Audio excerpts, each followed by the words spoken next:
Hi, everyone. My name is Marissa Evangelista, and I am an MFA intern, and I will be your host for tonight's Wil Talk with Artists. Our digital discussion tonight is with 3D eco artist Natalie Oliphant. Natalie Oliphant is a 3D artist with a strong sense of being environmentally conscious. She repurposes discarded and found objects onto mannequins, which become portals to her memories. The arrangement of these items on the mannequins further enhances the emotional stories that she shares in her work, such as coming of age and other human experiences. Additionally, I would like to introduce the host of our show, Wil Scott. Wil is an art historian with an extensive career as a photographer and the former head of adult programs in the National Gallery of Art. He is uniquely qualified to bridge the gap between artists and the public.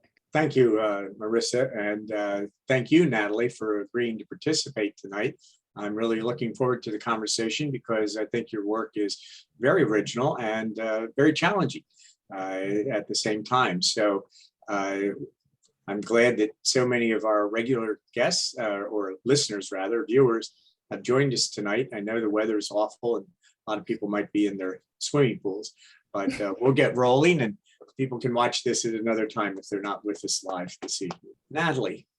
Yes. I understand from our conversations and from looking at your website that you were a teacher for many years, and that was instrumental in setting you on your path as a creative artist.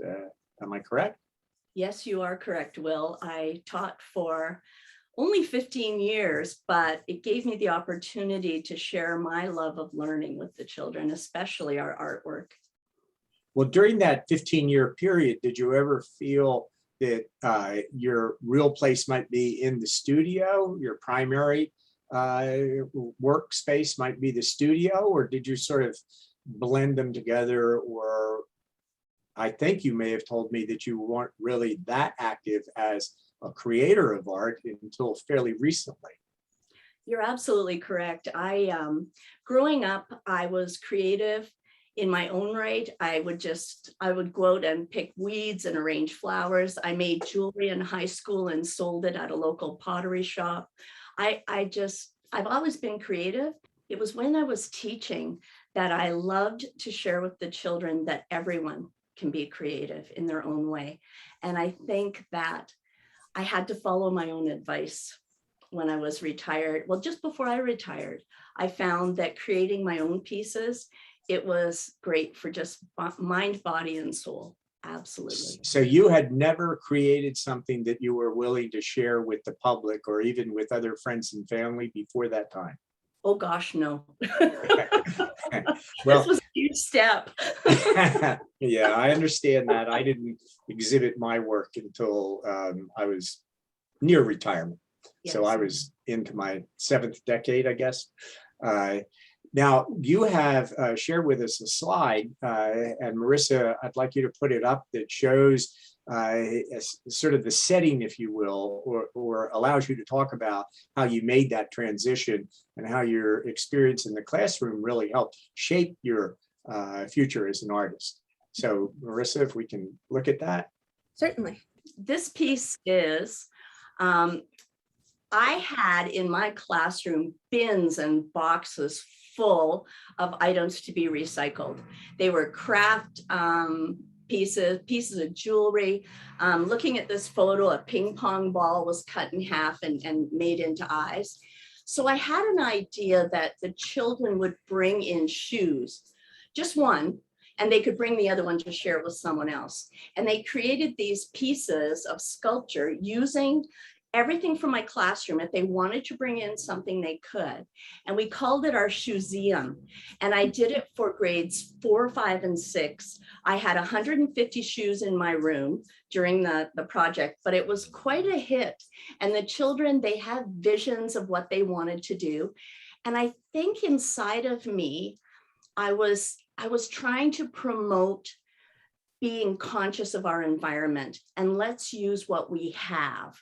And I think the only items we used were acrylic paint and a glue gun that were anything else besides recyclable items. And they really brought their personalities to their pieces. And I think that it was an important lesson in not throwing out those old shoes, in using what we have, and them being able to go through the bins and boxes and find what spoke to them to use. So I think this was kind of my initiation into just going pretty much eco with our art projects. Oh, that's fascinating to me, because today, of course, the environment, we see what's happening in Europe and in the United States and in Canada with this unusual heat and the concern for the environment. But on your webpage, you use the term eco artist. And I want to come back to that and explore that with you. But the first thing I want to do is ask sort of a philosophical, highfalutin art historical question. These are obviously intriguing objects that your students created, and they are made out of essentially not trash in the sense of dirty, gross, grotesque things, but things that have been thrown away and now are being repurposed. In your mind as a teacher and as an artist, is there a difference between these objects and kitsch and fine art, the kind of art that you see in museums? And this is actually a moment to really talk about it. And I really want to hear what an artist like yourself has to say, because of course, unfortunately, Klaus Oldenburg died just yesterday. And Klaus Oldenburg was so important in opening up people's eyes and minds to the idea that art doesn't have to be a painting or a sculpture of some classical figure, but can be made out of everyday, ordinary thoughts, experiences, and things. So it's kind of long-winded, but anyway, have at it. Is there a difference to you between high art and work like this that your students made or you're making today? These students that created these pieces were between 9 and 12 years old. And I feel that their representation of what their vision was in each piece is achieved. The bottom piece, the bottom one is a flip-flop that he turned into a boat. So he had this vision, and I think if we look at it, it might be somewhat, no art is perfect. And I wanted to teach the children that art is not perfect, but we do the best job that we can. And I wanted them to be creative. So this particular student, he created a piece with his vision, but I think that we can appreciate what his vision was and that he was able to be successful in doing that. And I think that it's funny, when I was asked to transfer to this school to be their art teacher, I was asked initially, do you have experience? Do you have training in art? Do you have a degree from university in art? I said, I do not, but I'm creative.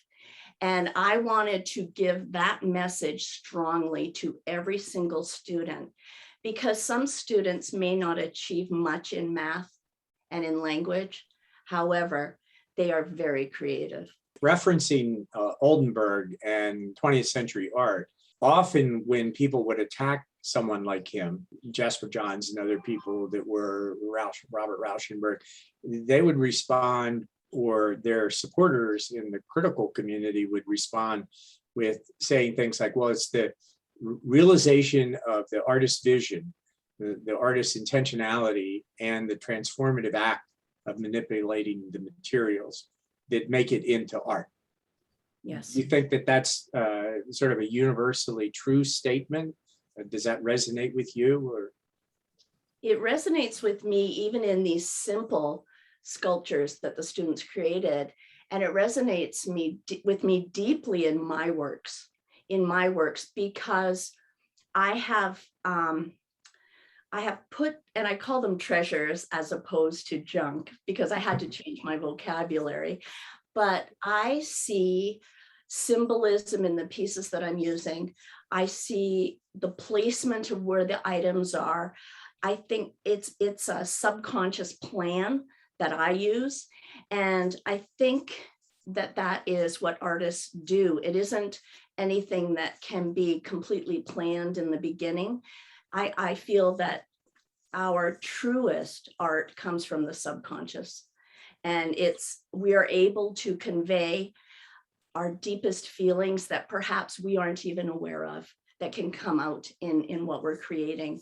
So I agree wholeheartedly with Well, I appreciate that. And I also think that you expressed that in a very clear and insightful way. So why don't we go ahead and use that as the segue into your contemporary work that you've made, your treasures. So Marissa, the next slide. Slide, please. Now, I'm sure, although you and I haven't talked about it, I feel very strongly that you must mean on some level to provoke the viewer with an image like this. yes. And the title, to me, gives me no connection, literary or artistic, or so. This is a time for me to shut up and let you explain what you've used to make this work and what the title means and what you hope people or think people might do in response to it. I will explain where this came from. My piece Eveline is my most recent that I've completed. When I was going to university and studying for my my arts degree, my major's in English, and some of my favorite literature has stayed with me, and the feelings that I felt at the time. This particular piece I based on my feelings when I had read Eveline by James Joyce. And that short story is in the Dubliners. And at the time, I was going through, well, when I went to university, I had 3 children at home. I was working. I was going to university an hour and a half away. It was a difficult time. And I felt the emotions that Eveline felt in the story. She's a woman that grew up in poverty-stricken Ireland. She felt she had no hope. She was abused by her father. She had to provide for her family because her mother had passed away. And Eveline met Frank, and Frank was going to take her away from it all. So that part of the story, it seemed like there was hope. But Eveline was not able to leave. I don't want to give away the entire story in case anyone hasn't read it. She wasn't able to leave. She had feelings of no hope and no escape. So fast forward, that story had always stayed with me, but fast forward, a friend of mine gave me this mannequin. And when I put her in, I carried her in my arms like this, and I sat her on a chair, and her posture spoke to me. And her posture, it was so plain to me that she felt there was no hope, no escape, and she felt defeated.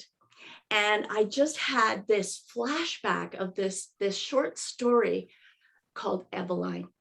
And I had this piece in my head that I had to have a suitcase. I had to have a vintage suitcase. She had to be gray because gray can be a dismal color. I wanted her to just have silver colored ornaments on. I needed her to have a heart in her hand because her heart she couldn't give it away. It was in her hand, but she couldn't give it away. The symbolism of the chain is that the chain is open and the lock is hanging off the chain. However, this person could not leave. And that's how I felt. And my feelings resonated with hers. And this piece came about because of that. The recycling and repurposing aspect, the suitcase I found inexpensively on Marketplace. The boots came from the Salvation Army. They are not how they originally looked. She is covered in fabric. I use clothing that I have either bought or been gifted that has a lace texture because I like to put the texture all over the mannequin. The pieces of jewelry are silver. I have amassed, I don't know how much costume jewelry. She has different zippers on and just pieces. I recycled purses and and backpacks. I like all the hardware. So she is a piece that emotionally for me, I understood how she was feeling, and I could understand. And with Eveline, that character by Joyce, her feelings were so deep and I could understand at the time. And I think I kept that with me. And I really wanted to portray those feelings on this piece. Would you say that this piece and the others that we're about to look at are primarily autobiographical? They are in some senses. Some are stories about other people that have touched my heart or been a part of my past. So it's not solely my experience, but they are somewhat autobiographical as well. I think it's important to tell our stories because we certainly aren't alone in how we feel. And if one other person can feel that emotion from looking at an art piece, and it's similar to the emotions I felt, then I feel it's a success. Well, let me ask one or two really simplistic questions, and then I'll ask one that I hope is a little more challenging. Yes. Is the key to the heart, the lock, how did that lock, the keyhole get into the heart? Did you find it that way, or did you create it, do something to manipulate it and make it happen? I found it that way. Okay. Is the key part of the sculpture?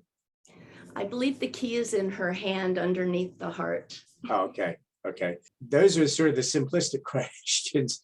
Yes. With no head, it makes me, as an old white male, who's also a trained art historian, think of Greek and Roman classical sculptures that have lost their head through accident. Yes. Or it makes me think of, I guess a polite way to say it is like Playboy type images of attractive women scantily clothed. And often, they would not show the woman's face. It was, it was just preparing something for the male gaze. When I first saw this, I thought this is a slender young woman, and it bothers me that the head's not visible, but she looks to me like she's about ready to stand up and very actively engage her surroundings. So I'm sort of playing the devil's advocate, but I'm telling you my true reaction to it. How does that make you respond? Because you're coming at it, I think, and expressing something much different from the reaction that I had. I appreciate all opinions of my pieces, whether they're positive or negative, because I have evoked some kind of an emotion, something. And what you have just expressed, I see that as positive, because with me, when I'm creating, I don't really look for a face. I look at body language. I look at how they're constructed. Some of my pieces don't have arms, some don't have feet. With me, I just find that the parts of the body that I want to accentuate are there. Okay. Marissa, let's move on to the next image. And I have another really simplistic question. And then we'll talk about this one and about echo artists and such. Why did your friend think you'd want to have a mannequin? Why did your friend want to give you a mannequin? Oh, because the word is out in Medicine Hat, where I live, that Natalie will be wanting your mannequin. So this was hired to take some mannequins to the dump. He got a hold of me and said, Natalie, would you like this? And I said, yes. And he said, great. I said, how much do you want? He goes, oh, free. I was supposed to take it to the dump. And I was like, woohoo. So I save things. I am trying to save pieces from going to the landfill. I can't imagine these mannequins going to the landfill when they have a beauty of their own and a purpose. Yeah, well, I really do appreciate that. And is that, does that encapsulate the primary meaning of your self-designation designation as an eco artist, that you're trying to keep things from being wasted and discarded and turn them into something that is more valuable and meaningful? I do want to turn them into something meaningful, but I look at pieces of memorabilia that people have discarded. And those items, especially jewelry, they were treasured by someone at one time. They had meaning in their life. And in my work, I'm trying to let those mementos live on with a new purpose. So when I have pieces like this piece, and I have a piece of ladies' lingerie that I bought at a thrift store in British Columbia, and it was not worn, it still had price tags on it, but I had a vision for this. So I try and have items. It's funny how so much can be discarded thoughtlessly, and we don't know the meaning behind many of the items, but it gives me a feeling of doing my part and trying to allow some of these items to live on, especially ones that I've received jewelry from people who have lost relatives, and they go, Natalie, would you like this jewelry? And I will take it. And I try and celebrate that person by using it, not necessarily in the same way, but by using their items, and they do live on. Well, what you're making me think of here is for my understanding of your work and your intentions, and for the other viewers and listeners, you're not calling yourself an eco artist in the sense that it's environmentalism that's your highest priority. You just understand what you're doing as contributing in your own way to not filling up our landfills and wasting resources and that sort of thing. So it's a broader sort of concept when you say eco artist. It is a broader concept. From what I have seen with eco artists, some are doing sculpture outside, and they're doing just different kinds of pieces that are environmentally friendly or bringing an awareness to the environment.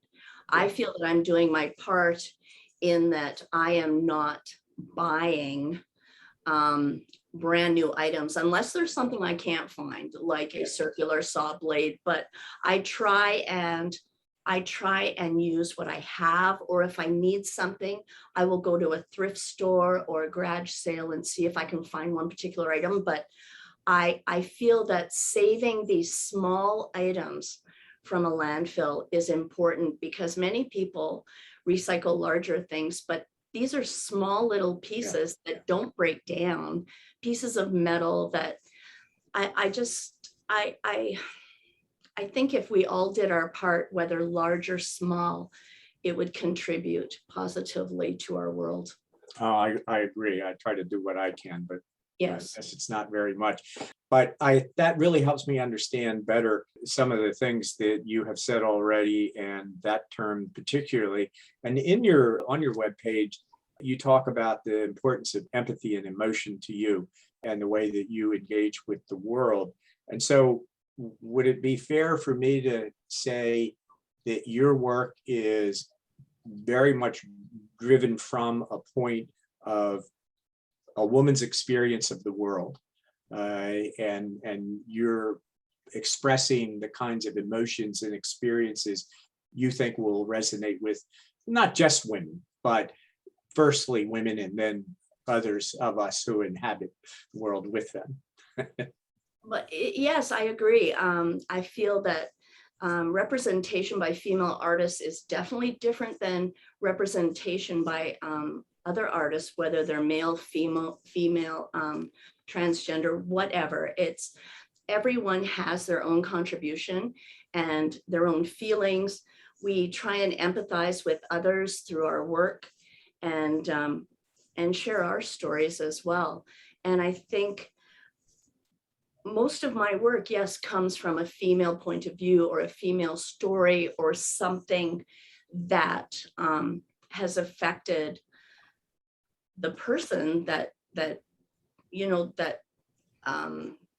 for example, my piece Shelley that I believe is in the slides, that piece has a story about a man, but I'm telling the story from how I felt in hearing stories. So that piece is a little more complicated. But I would say for the most part, yes, it is from a female perspective. Well, I'm glad you mentioned that piece, and we want to get there as soon as we can. But wedding night is just the two words without any images, is such a cliche in most cultures around the world.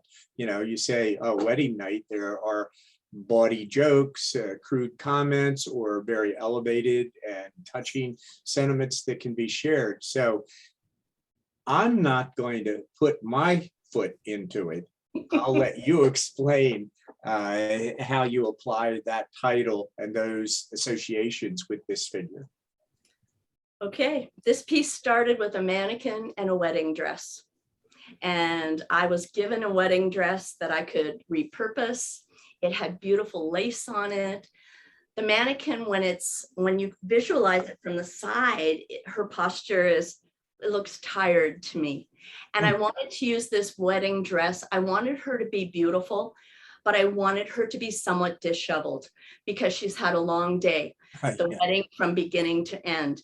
And this is the time, the wedding night is when her dress isn't perfect like it was at the beginning of the day. Her shoes are torn from dancing. Her strap is torn. She has part of a wedding dress on her back side with the buttons going up the back. I wanted to portray the back of the beautiful dress because that's important to women. But on the front, there's part wedding dress, part her lingerie for the evening. She has a lock, like one of those chain locks that and I wanted that to symbolize loss of virginity. And I have strategically placed some items so that I wanted her to be as realistic as I could portray with some symbolism on her. And her jewelry is beautiful. There's pieces that have some rhinestones in them, possibly real diamonds, because I don't know the difference when I'm acquiring the jewelry. Yeah, that's the feeling that I had from her. And I had this dress and I thought, you know something, I remember wedding night and it's difficult. It's not glamorous. It really is. I'm only chuckling because my wife and I got married the evening that a hurricane had passed through the town where we were getting married. So I have some understanding for what you just said. But let's go on because your work is very engaging. And I'll ask the question here and then let you follow up on it.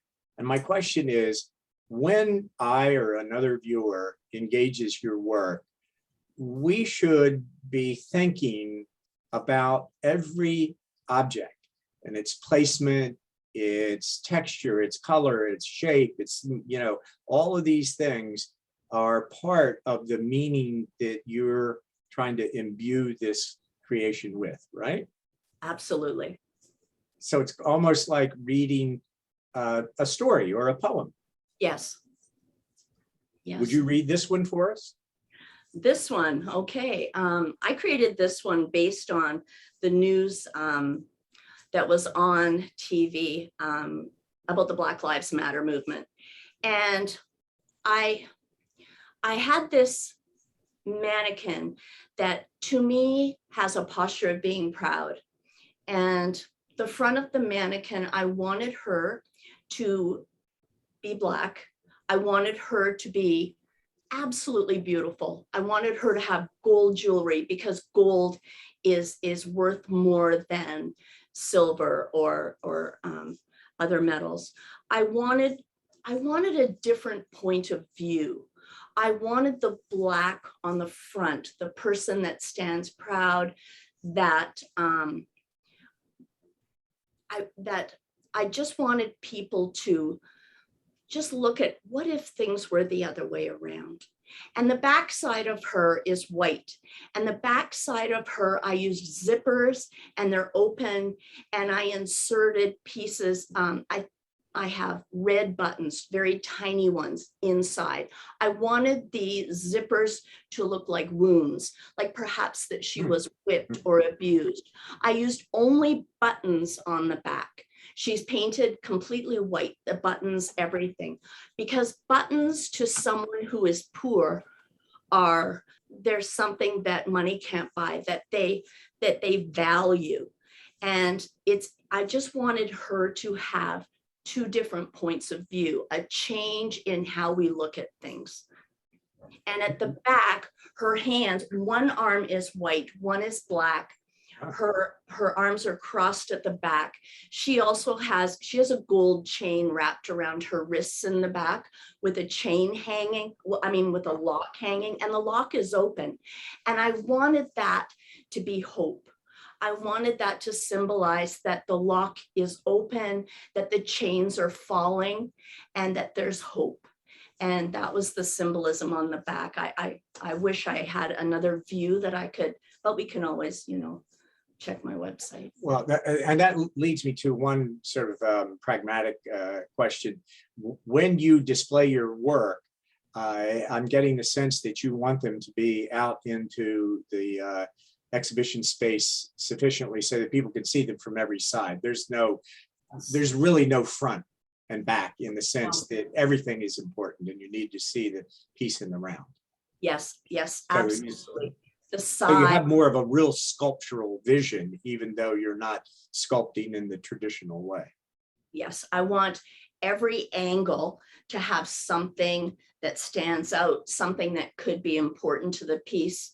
And I want the transition on this piece was a little more difficult because I wanted it to be clearly divided between the black and the white. And I knew that it had to be, when you have fabric and you're using a medium on the fabric, it is difficult to have that delineation between the two. So I think in this piece, I was able to do that. So from the side, you can see that on the white arm, there is a gash with a zipper and with some beads in it. And there's gold jewelry going down the black arm. So every angle, I think presents something new to the viewer. Even if they've looked away or gone back to it, they'll see something different that they hadn't seen before. That makes me want to see more of your work and ask you a question about the working process itself. So Marissa, if you want to go to the next image. So the way that you've described the last piece, Natalie, and the way in which you're conscious of the different points of view, the different angles that viewers might have as they admired your work, how long does it take you to create one of these? Oh my goodness. It depends, of course, what else is going on in my life, but some pieces, the first piece that we looked at, Eveline, took 4 months. I didn't work on it continuously. I was in search of certain items like the suitcase and the boots. This piece I created, I believe I put about 40, 50 hours into this piece. And this piece was one of the first mannequins that I had done. It was the first 3D torso that I had done.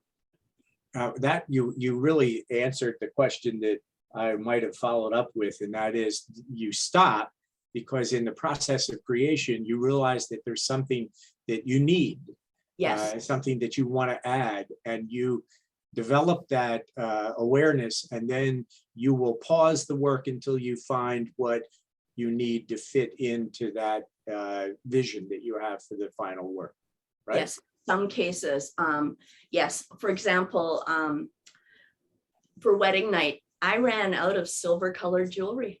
I ran out. I didn't have anything.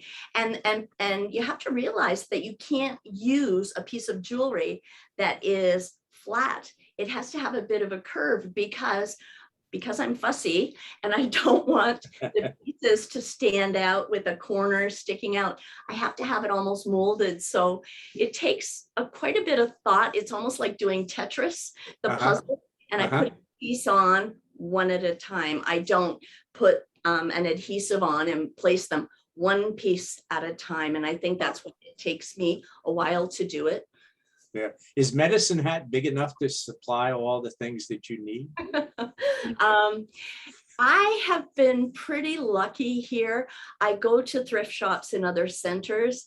I have friends that have sent me care packages of their jewelry, or I have a friend in Ontario that owns a jewelry store, and Oh, wow. he put together some costume jewelry for me. People are on the lookout. I put the word out sometimes on my Facebook page and say, hey friends, I could use some sewing notions, or people are more than willing to pawn their lovely treasures off on me. Well, that's nice that you have good friends that'll help you in that Yes. respect. And it's very interesting to me that every sort of collage or assemblage artist that I've interviewed in the series essentially works the same way. They have all these places they look, but then they have all of these friends who help them gather the material that they Yes. need. Do you want to say anything specific about the imagery here before we look at the next piece?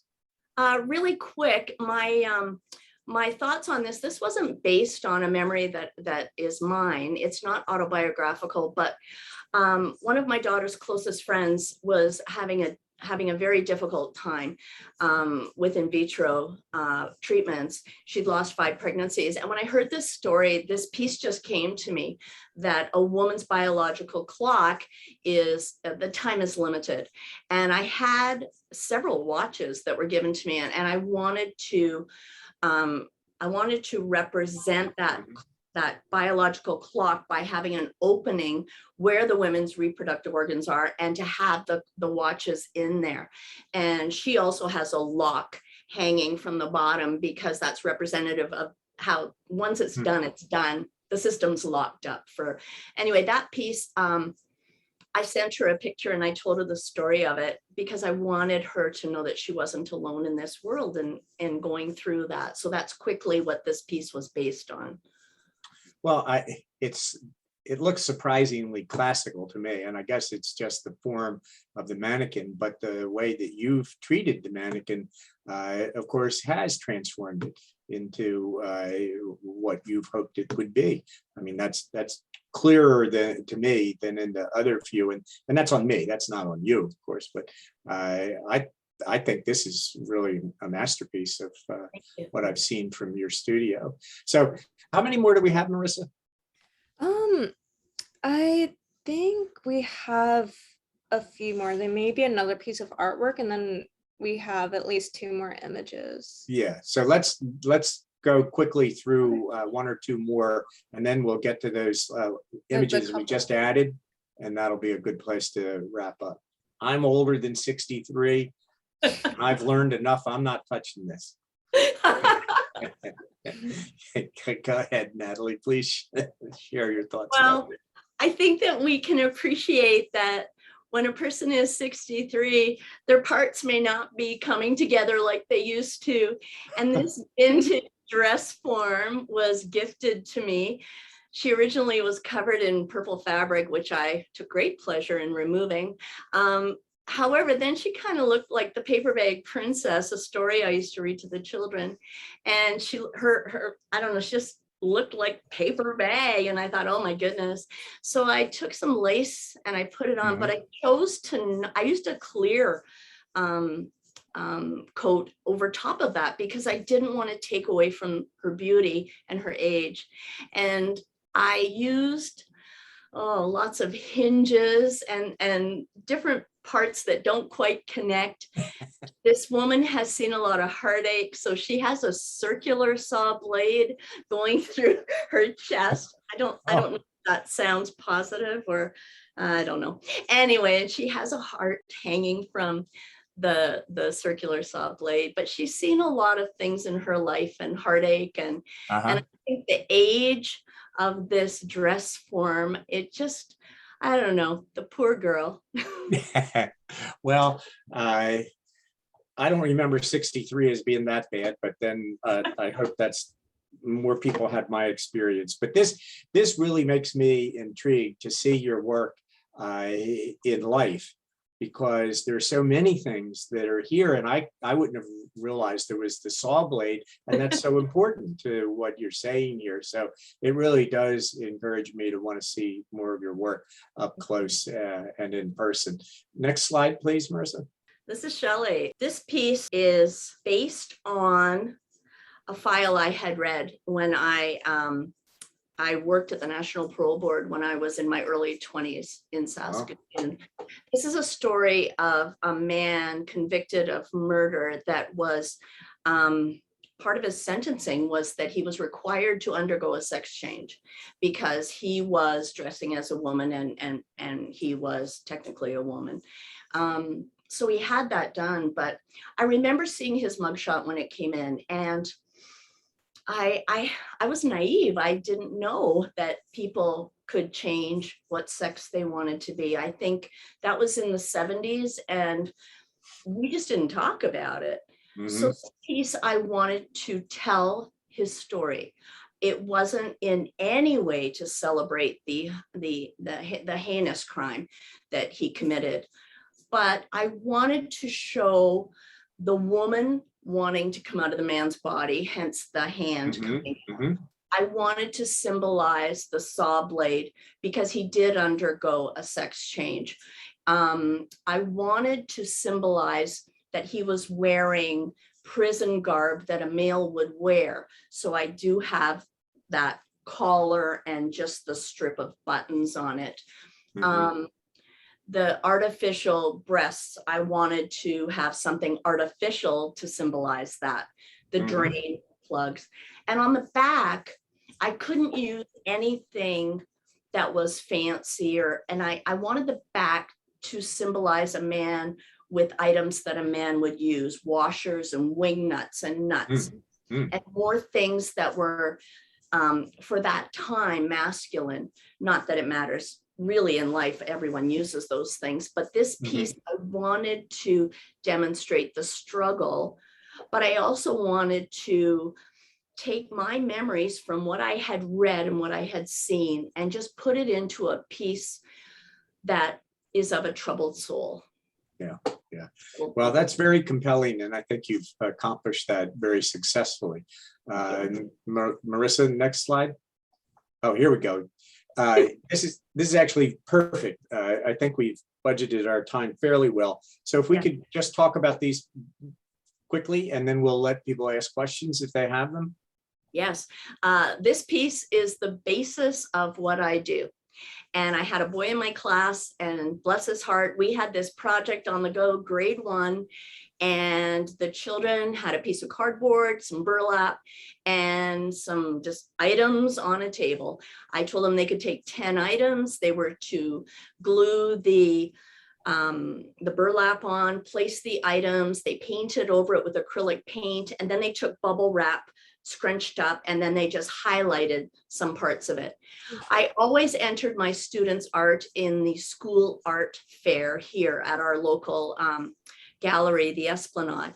And lo and behold, this little guy won. He won the Medicine Hat Art Club Award, and he won a gift certificate for $50. Oh. So it was just a wonderful, wonderful achievement for him. And I decided from this piece that I thought to myself, I'm going to try and do this, but I think I'll try it on a canvas. And that would be the next slide, I believe. Not that I'm trying to push it along, go ahead. but this is, it's kind of similar what I created. And I went to Michael's, I bought a canvas, I bought just some paint. I just bought different items that I thought I could use. I used a glue gun at the time. I emptied out my kitchen junk drawer and I had these items and I placed them on. The netting is from an avocado bag. And I created this first piece, just kind of based on what we did in the class. And then I kept on creating. And I kept on creating canvases until I moved up to mannequins, because I felt that the mannequins, they had some possibility as a blank canvas in their own way. So this was within the last 10 years? Oh, this was in the end of 2016. Okay. Do you keep in touch with that boy, and did he continue to create art? Did he continue to be interested? I don't know, it's funny because he left our school after that grade, and the other children that were in that class, I'm still in contact with them. And yeah, it's I would like to see, but his mom, when I went to the Esplanade for the awards ceremony, it was such an honor to be there, and his face told it all. Like he Yeah. just was so proud. Yeah. And That's a terrific story. And it's amazing that that first grader essentially provided a spark to you and hopefully to others. yes, it was the catalyst. It was, I just thought, I just feel like doing that. And then I went and bought more and more canvases and bigger canvases. And I was in some local art walks, and and then fast forward today, which really isn't that, no, that really wasn't that long ago that I created No, that. not at all. Well, No. you're definitely making tremendous strides as an artist, and I'm very impressed and intrigued by your work. But I hope that some of our audience members are too. And we did leave ourselves a few minutes for their questions. So anyone, you know the drill. If you've been watching before, raise your hand or send it through the comments, through the chat rather, or just start talking, because there aren't that many of us this evening. So that should work all right. You're also welcome to just unmute and mention something if you would like. Well, all I can say, Natalie, is that your work is visually compelling, and I certainly want to see more of it and see it more clearly, because now you've given me the feeling that I really do need to look at each individual object and to try and think of how they all work together. But it's been fascinating talking with you, and I thank you for allowing us to do that this evening and to get to know you and your work. If there aren't any more questions, then I'll wrap up. And Marissa, thank you for your help. Yeah. Oh, one sec, Maurice. I see you have a hand raised. Okay, Maurice. Something? The first work, I forget what it was called, but it was the sitting mannequin. It had interest in two ways. One was because it was sitting, it was more compelling as far visually. Okay.